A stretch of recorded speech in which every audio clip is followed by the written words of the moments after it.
gue agak aneh dengan dialog-dialog karakternya, dimana ala-ala Jaksel gitu loh. Desain dengan tema cheerful minimalis. Kok subscriber gue berkurang? Sangat tidak terduga. Nya tipis-tipis, kur aja 27 koleksi pribadi. Tet, tet, tet. Halo Book Lovers, bersama gue Rio. Nah, di video kali ini gue bakal bahas buku ini. Ini adalah buku pertama yang gue selesaikan di 2022. Iya, nggak benar-benar buku ini yang pertama sih, tapi sebenarnya yang selesai di 2022 itu pertama ini. Cuman ini udah dibaca semenjak Desember 2021. Jadi ya nggak masuk hitungan lah anggapannya. Nah, yang selesai pertama itu novel ini, dan ada komik-komik juga. Jadi kita bakal bahas novel ini, Rumah Bunuh Diri oleh Ainun Nisa. Dan ini merupakan novel debut penulisnya. Jadi mungkin dia pernah nulis-nulis cerpen-cerpen di tempat lain, tapi kalau secara novel ini debutnya. Mystery thriller, urban thriller. Ya karena lebih modern, pop culture-nya banyak, kurang lebih kayak gitulah. Langsung kita bahas aja ya.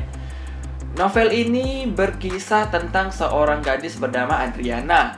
Dia baru pindah rumah ke sebuah perumahan cukup mewah gitulah dari rumah sebelumnya. Si karakter utama Adriana ini punya permasalahan mental. Nah, ini cukup menarik bagi gua, dimana dia punya semacam extreme anxiety disorder gitu. Kayak dia punya kecemasan yang berlebihan yang dialaminya selama dalam waktu cukup lama gitulah. Setelah pindah di rumah baru, dia punya kecemasan juga, kayak wah, orang-orang di sekitar perumahannya gimana, tetangganya gimana, apakah dia bakal punya teman, sekolahnya gimana. Dia cemas, dia mikirannya overthinking ya, di otaknya itu mikirin gue bakal gimana ya, aduh gimana ya, aduh apakah bakal baik-baik aja ya, apakah bakal terjadi begini ya. Pokoknya ya gitulah, cemasnya itu berlebihan banget. Dan ini sebuah kondisi medis dan mental yang cukup serius menurut gue. Bahkan keluarganya sendiri ya sedikit kelimpangan ngurusin atau menghandle si Adriana ini. Karena kadang moodnya itu ketika lagi bagus ya bisa ceria, bisa bersosialisasi, dan ya happy aja sehari-hari. Tapi ketika turun moodnya, lagi cemas-cemasnya, itu kayak takut, nggak keluar kamar, parno, kayak gitu-gitu. Itu cukup menarik perhatian gue lah dengan si karakter utamanya. Nah, ceritanya di rumah baru yang dia tempati, dia mendengar rumor-rumor dari teman-teman yang dia temui. Ada semacam 7 cowok yang penulis bilang ini terinspirasi dari BTS, ya salah satu pop culture yang cukup terkenal belakangan, dimana 7 cowok ganteng, handsome, menawan, dan dia berteman dengan mereka. 7 cowok, 1 cewek. Ayo, anggapnya fan girl, fan boy, kayak gitu kan, fans. Ya, dia punya teman 7 cowok gitulah.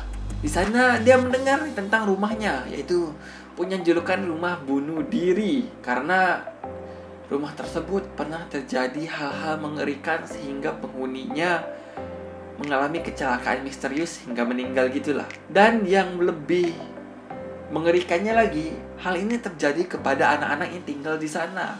Sebagai contohnya Adriana yang mulai tinggal di sana, dan dia mulai parno nih. Wah, apakah aku akan mengalami hal mengerikan seperti penghuni sebelumnya?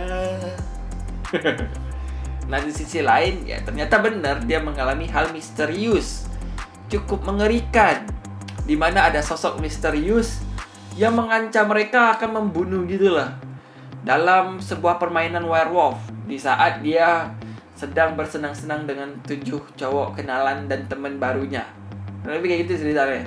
Gue cukup panjang menjelaskan karena ya sinopsisnya kayak gitu juga sih. Jadi ya kurang lebih kayak gitulah.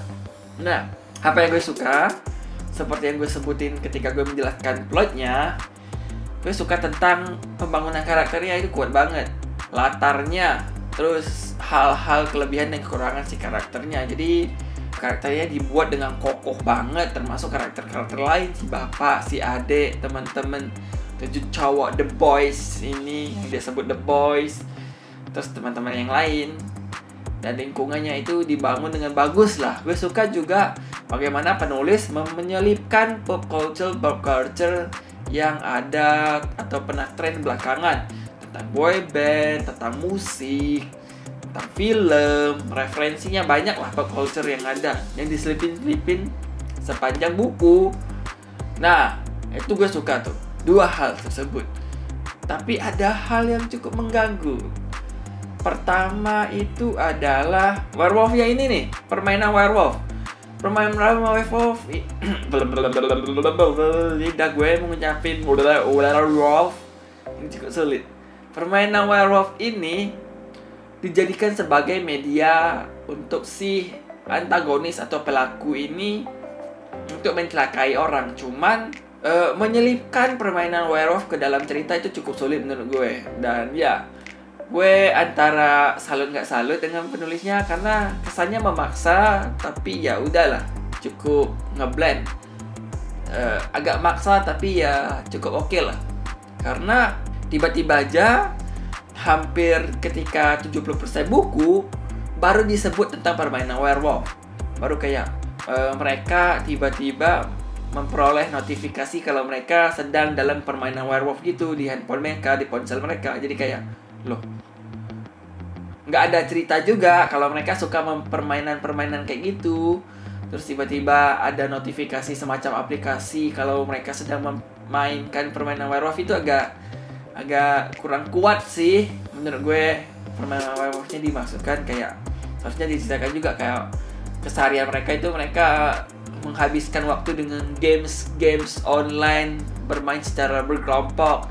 Entah itu kayak Monopoly di handphone, Ludo, atau werewolf, atau permainan-permainan yang bisa bermain bareng-bareng rame-rame gitulah. Maupun itu yang benar-benar fisik, permainan papan, atau yang di handphonenya kayak ada latarnya dulu sebelum tiba-tiba ada werewolf gitu permainannya. Jadi itu kayak iya gitulah.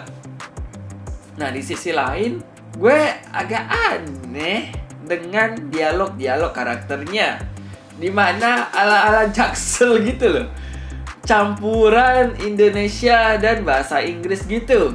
Kayak, well, you know, gue gak suka dengan hal gitu. Jangan gitulah. Kadang saya tidak bermaksud begitu. Jadi kayak kasual, formal, Indonesia, Inggris itu campur aduk. Kayak, ya gue tahu mereka anak muda, punya latar pop culture lebih modern, ya mungkin selipin Inggris, tapi gini kayak gak konsisten aja berasanya. Kayak maunya anak muda yang ngobrolnya kasual, kayak gue, lu, kayak gitu, yang lebih santai, kayak temen nongkrong aja. Atau yang lebih ke budaya kebarat-baratan yang ada Inggrisnya, kayak okay, I'm join you. Ya, yeah. Kayak bingung gitu loh. Kayak penulisnya ini pengen ngebentuk karakternya ini anak muda, pertemanannya yang bagaimana latarnya. Ya gue suka latarnya kuat, punya backstory sendiri-sendiri. Cuman kok dialognya gitu sih, pemilihannya Indonesia, Inggris, kasual, formal, kayak gak konsisten aja gitu. Kayak ya gitulah. Ya itu. Oh, by the way, terus nuansa thrillernya juga nih. Kita baru akan merasakan nuansa thriller yang kuat itu setelah lebih dari 50%, hampir ketika 70% buku lah. Ini sebenarnya nggak tebal-tebal banget ini. Tuh, sekitar 190 halaman. Jadi kalian bakal merasakan thrillernya itu di 130-an mungkin baru merasakan thriller ketika permainan werewolfnya dimulai.